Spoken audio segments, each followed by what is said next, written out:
नमस्कार, बहुत स्वागत है आपका CGNN लाइव में और मैं हूं आपके साथ सोमा सिंह। छत्तीसगढ़ सरकार के कर्मचारी ध्यान दें। सीधी बात यह है कि ड्यूटी में मनमानी या लापरवाही अब नहीं चलने वाली। अगर ट्रांसफर या पदस्थापना हुई है तो अब सीधी तरह नई जगह पर ज्वाइन करना होगा। ऐसा नहीं किया तो सस्पेंड कर दिए जाएंगे। ऐसी ही शक्ति की ओर इशारा कर रहा सरकार के सामान्य प्रशासन विभाग का यह आदेश कर्मचारियों के बीच काफी हड़कंप मचा रहा है। देखिए क्या है पूरा मामला। अक्सर यह सामने आता है कि अगर मनचाही जगह से ट्रांसफर हो गया तो कोर्ट की शरण ले ली जाए, स्टे ले आया जाए।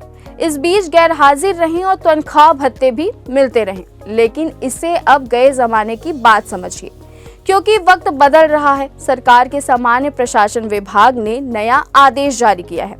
आदेश में साफ कहा गया है कि शासकीय सेवकों का अगर तबादला होता है तो उन्हें 7 दिनों के भीतर स्थानांतरण आदेश का पालन करना होगा। अगर ऐसा नहीं किया गया तो शासकीय सेवक के विरुद्ध निलंबन की कार्यवाही की जाएगी। अगर गैर हाजिर रहे तो कर्मी के विरुद्ध ब्रेक इन सर्विस की कार्यवाही की जाएगी। यही नहीं, तबादला आदेश जारी होने के 10 दिनों बाद शासकीय सेवक को एक पक्षीय भार मुक्त कर दिया जाएगा। दरअसल मौजूदा व्यवस्था को लेकर सरकार का मानना भी है कि अपने स्थानांतरण से व्यथित शासकीय सेवक स्थानांतरण स्थान पर जाने के बजाय स्थानांतरण के विरुद्ध अपनी शिकायतों के निराकरण के लिए नियमों के तहत उपलब्ध अधिकारों का लाभ उठाने का अधिकार भी रखते हैं। ऐसे में कई बार लापरवाही हावी हो जाती है और व्यवस्था गड़बड़ाने लगती है। इसलिए व्यवस्था को पटरी पर बनाए रखने का प्रयास किया जा रहा है। सुधार से जुड़ी नई व्यवस्था बनाने के लिए राज्य सरकार के सामान्य प्रशासन विभाग ने सभी भार साधक सचिवों को आदेश जारी किया है। यह आदेश इसलिए जारी किया गया है कि अन्यत्र पदस्थापना होने या स्थानांतरण के बाद प्रभावित अधिकारी कर्मचारी नवीन पदस्थापना स्थल पर जाने की जगह कोर्ट चले जाते हैं। वहां उन्हें स्थगन मिल जाता है, लेकिन इस अवधि में शासकीय सेवक अपने कर्तव्य से गैर हाजिर रहते हैं। साथ ही गैर हाजिर रहने की अवधि के लिए वेतन भत्ते की मांग करते हैं, जबकि वे अनाधिकृत रूप से अनुपस्थित रहते हैं। इन हालात को ध्यान में रखते हुए सरकार के नए निर्देश जारी किए गए हैं। कहा गया है कि स्थानांतरित शासकीय सेवक यदि 7 दिनों से अधिक अवधि के लिए लघुकृत अवकाश लेता है तो उसे मेडिकल बोर्ड के समक्ष हाजिर होने के लिए कहा जाएगा।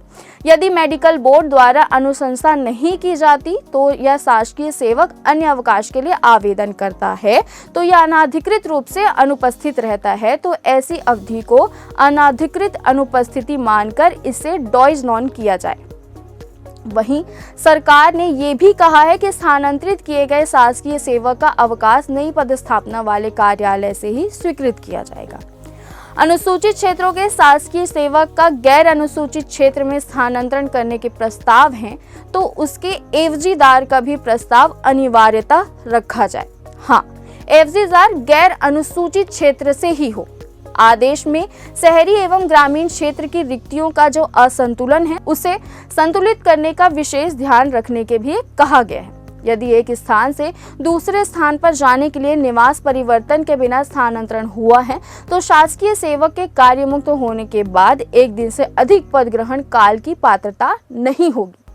स्थान से मतलब नगर पालिका या नगर निगम की सीमा से आने वाले क्षेत्र से है, जिसमें उप नगरीय नगर पालिकाएं, अधिसूचित क्षेत्र कंटोनमेंट और नगर पालिका के आसपास का क्षेत्र शामिल होगा। परिस्थितियां बदलने लगे, व्यवस्था बिगड़ने लगे तो सुधार जरूरी होता है। लापरवाही से जुड़ी शिकायतों का वजन बढ़ने के बाद राज्य सरकार ने अब कुछ ऐसा ही किया है जिससे व्यवस्था पटरी पर लाई जा सके। इसके लिए सामान्य प्रशासन विभाग ने सख्ती भरा आदेश जारी तो कर दिया है और कर्मचारियों के बीच काफी खलबली भी है, लेकिन सुधार के लिहाज से यह कितना कारगर होगा, इस आदेश का साइड इफेक्ट क्या होगा, यह फिलहाल एक बड़ा सवाल है। हमारी इस खास पेशकश में फिलहाल इतना ही। देश और दुनिया की बाकी खबरों के लिए बने रहिए CGNN यानी छत्तीसगढ़ न्यूज नेटवर्क के साथ, क्योंकि इसमें है क्रेडिबिलिटी एंड करेज। नमस्कार।